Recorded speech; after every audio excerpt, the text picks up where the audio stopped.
This is a new feature from ElevenLabs. Again, we just talked about ElevenLabs, the AI voice generator. And you're going to be able to put your X username and profile into this tool, and it's going to generate a voice for you based on the content of your profile. So essentially, it's giving a voice to your Twitter or your X profile. And this is an open source tool that can tap into the ElevenLabs API. There is a testing URL for the tool, which is what I'm going to be using today, and which will be linked in the show notes, of course. So if you want to input your X username and profile to see what your X voice would sound like, you can do that at the link.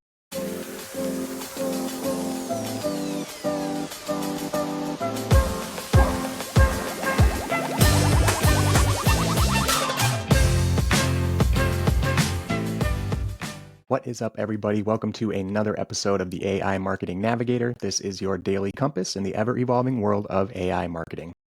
Okay, navigators, we have a short but sweet daily digest episode for you today. Just a few updates to some tools that we've talked about before and a new tool that I wanted to cover as well.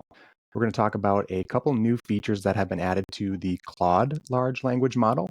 We're also going to talk about a new voice generation feature from ElevenLabs. Again, we just spoke about their recent text-to-voice voice designer. Well, now they have another feature that I think is really cool and at the very least going to be a little bit of fun. And then we're also going to talk about Google attempting to recreate the magic that they had with NotebookLM with a new tool called Learn About. Okay, first things first, a couple of updates on how we can use Claude. So now the Claude app is available on desktop for Mac and Windows. So we have another option for how we can access the Claude tool, and I'm sure that's going to help with its adoption. And also, and probably more importantly, is their new dictation feature that they've enabled. Apparently, it is only available on mobile versions of the app right now, so on Android or iOS. But I'm assuming, and I'm sure it will be rolling out to desktops soon. But now you're going to be able to interact with Claude using your voice and dictate your prompts to it. So you can add Claude to the list of tools that now allow us to speak our prompts or speak with the AI using natural language. We definitely continue to advance toward the future where we type and write less and speak more with our devices. Okay, and the next topic that I wanted to discuss today was the new Learn About experiment tool from Google. We'll test out the ElevenLabs thing at the end because I think it'll be a little bit more fun. But this is kind of a building block off of NotebookLM and the Illuminate tool that Google has recently released in their experimental tool endeavors. And what it's designed to do is be an AI conversational learning companion, much like NotebookLM kind of originally was, but now it's kind of morphed into a podcast creator. This is really more of a learning companion. You're going to be able to ask questions or enter topics into a chat box or a chat bot. And in addition to that, you can upload materials or documents, and it's going to allow you to then engage, and it will create an interactive guide for you with multiple types of media, videos, images, articles, and it's even going to do some dynamic interactive education learning for you as well. And also you can access some pre-made templates for topics. And I think when we jump into the tool here in a little bit, we'll take a look at some of those pre-made topics so we can see what the education experience looks like and the learn about experience looks like. So there are a few really cool features and kind of differentiators to this tool from NotebookLM, and what makes it a little different. For one, it can adapt its responses based on the experience level of the user natively and automatically. I believe we can now guide our responses with NotebookLM too a little bit. But in this case, it's going to adapt to the level that you're trying to learn at. And the guidance that it provides is also going to be interactive. So it works with you through complex problems, which is really a great form of learning for so many people. And of course, it's going to be pulling information from credible sources. It's also going to allow you to follow up on additional questions or deep dives across different topics. And that's kind of like what I was talking about yesterday, or maybe the other day when we were talking about AI search. And one of the features that I really like about Perplexity is that it kind of builds on to your research topic for you, offering contextual relevant questions. And it sounds like that's what this tool is going to do with your education topics as well, which I think is really powerful. Another great bit of news is that the tool is currently free right now, which is awesome. Definitely go check it out. If you have something that you've been trying to wrap your head around or you're studying to kind of grasp, see if Google's Learn About tool might be the key to learning it. So let's just go ahead and hop over and take a look at what the tool looks like really quickly. Anybody who's watching along on video, you're looking now at the Learn About experiment interface, and you can see it's just a pretty typical chat box where you can upload images. And then below here, you can see these templates that they have for different topics that you might want to learn about. And I think the one that I'm going to check out here is this physics one. Why can't we solve the three-body problem? This is a book and a Netflix series called The Three-Body Problem that I still need to get into. If you're a sci-fi buff like me, you may have heard of it, or you likely have heard of it. But I think I'm just going to play into our a little bit of sci-fi fun here with this tool, and we're going to ask a question. Why can't we solve the three-body problem? It says it's the cosmic puzzle, unraveling the mathematical mystery of celestial motion. So let's go ahead and just click this, and we'll see what the tool generates for us to learn. There is a privacy notice for anybody who's not watching along on video that you're going to have to go through and accept. Okay, and there is a privacy box that you're going to have to read through and accept before you get to your suggested topic here, or the topic that's generated. And if you're watching along on video, you can now see what the tool has generated for us. So it does mention that Learn About is experimental. You may see inaccurate or misleading info, so definitely double check your responses. But it gives us a little rundown of what the three-body problem is. And for anybody who doesn't know, we're just going to dive into a little bit of physics as well. But it's basically the challenge of predicting the individual motions of three celestial bodies around each other, like planets or stars. Basically, it's really easy to solve a problem like a two-body problem where you have a planet and a sun orbiting around each other, but you throw a third body in there, and apparently the physicists just don't really know how to handle that. It gets much more difficult.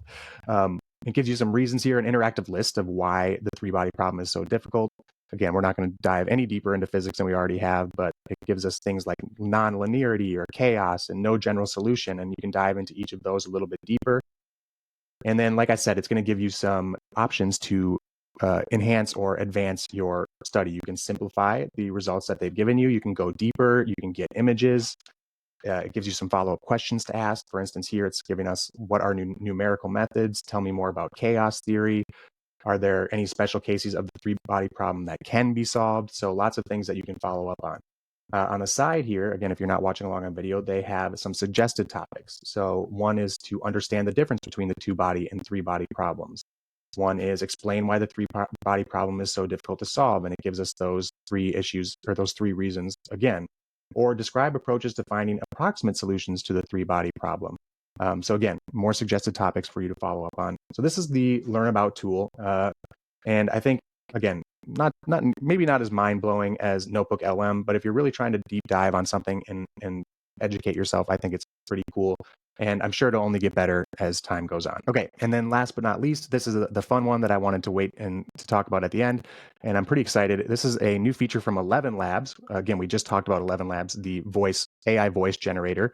And you're going to be able to put your X username and profile into this tool, and it's going to generate a voice for you based on the content of your profile. So essentially, it's giving a voice to your Twitter or your X profile.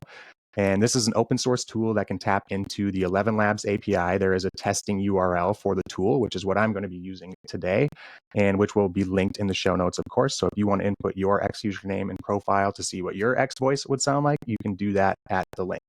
So we're going to go ahead and give it a little demo run here. Again, I'm going to share my screen for anybody who is watching, but you're seeing the ElevenLabs input interface here right now. So let's go ahead and just enter in the Digital Pop username, and we'll see what the voice of Digital Pop is and what it sounds like. So stand by here while I get this fired up. Okay, so we've entered our username and it is analyzing as we speak. I'm going to go ahead and skip ahead for your guys' benefit. And when we come back, it'll be ready to spit out a voice. 1 second. Well, gang, as you can see, we are still waiting for our avatar to generate. So if you're watching along on video right now, you can see that we have generated our recordings, our voice recordings. There's a little description of what the voice sounds like. All in all, it's pretty impressive, but there is this avatar feature that is apparently generating. It looks like it's going to be, I'm guessing, a representation of a person that is supposed to also kind of look like my X profile. Again, I won't read through all the details at the top here, but it is using the ElevenLabs Voice Design API and actually the Hedra Video API. And I don't believe that we've talked about the Hedra tool on the show before, but it's another video generation tool. And so I believe that's probably what's generating the avatar. Again, I've been waiting literally all afternoon for quite some time now. So I'm going to keep and let it generate overnight and see if we still get something out of this. But I figured I better finish the episode. It does need to get posted after all eventually. And we can always try out the voices and stuff. But I do want to read to you guys the voice description here, just the description that ElevenLabs, the API, pulled of the X profile's voice. It reads the following. The user has a mid-range, engaging male voice that resonates with a tone of enthusiasm and innovation. His pace is brisk yet comprehensible. characteristic of someone who is accustomed to delivering lively presentations. Hailing from Detroit, Michigan, his voice occasionally carries a subtle hint of the Midwest accent. It exudes a confident and assertive quality typical of someone who regularly engages in public speaking and hosting. His voice is flexible, easily transitioning from informative to sarcastic and playful, capturing the attention of his audience with ease. So pretty flattering. I don't know exactly what it would do differently for somebody else. Again, I can't really attest to how unique this is. You guys let me know if you think that sounds like the show or the X profile. If you're not following on X, definitely go do that as well. But again, it sounds pretty good. I guess it kind of sounds like me. If you were to ask me what I sounded like, I do like that it pulled the Midwest accent. I'm wondering exactly. I must have mentioned somewhere in the profile or the bio that's where I'm at right now. I can't quite recall. But again, pretty impressive. So without further ado, let's go ahead and play the voice of my X profile. There are 3 voice samples here for anybody who's not watching along on video. So we're going to go ahead and try them one by one. Okay, here's the first one.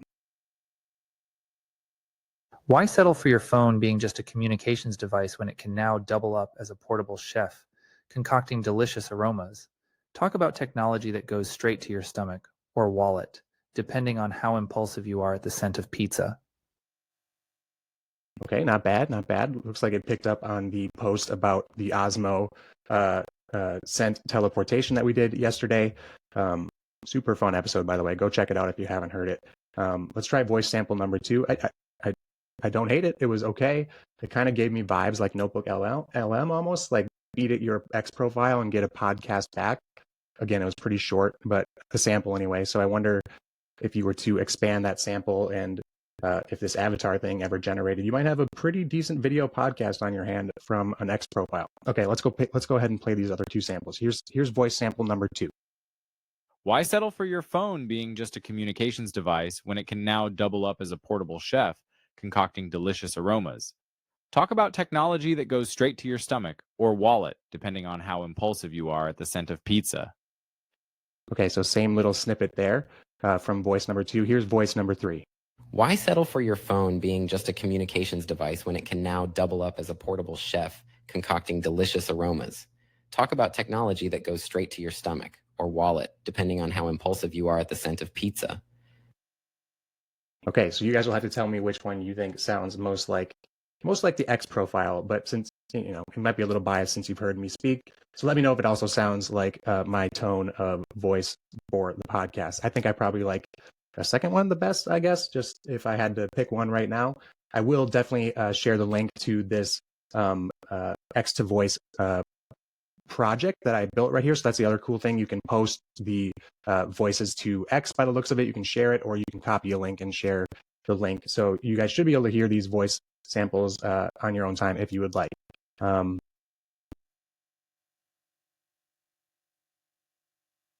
Cut here. All in all, I think it's a pretty cool product. Definitely enjoyed. Cut here.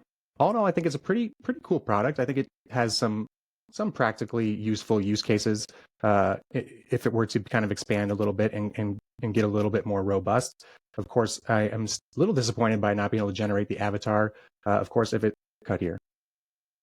does generate overnight, we'll definitely be sharing it on the socials and talking about it in tomorrow's episode. So, cut here. Cut here. Okay, that does it for today's episode. If you enjoyed the show or found it useful in any way, please do me a favor and follow on Spotify or subscribe on your podcast platform of choice. A review on top of that would be even more appreciated and so super helpful to the show. Also, if you are watching on YouTube, make sure to hit that subscribe button so you get notified each day when the episode drops. So until next time, and as always, thanks for joining me, and remember to stay curious, stay consistent, and keep navigating forward. Bye.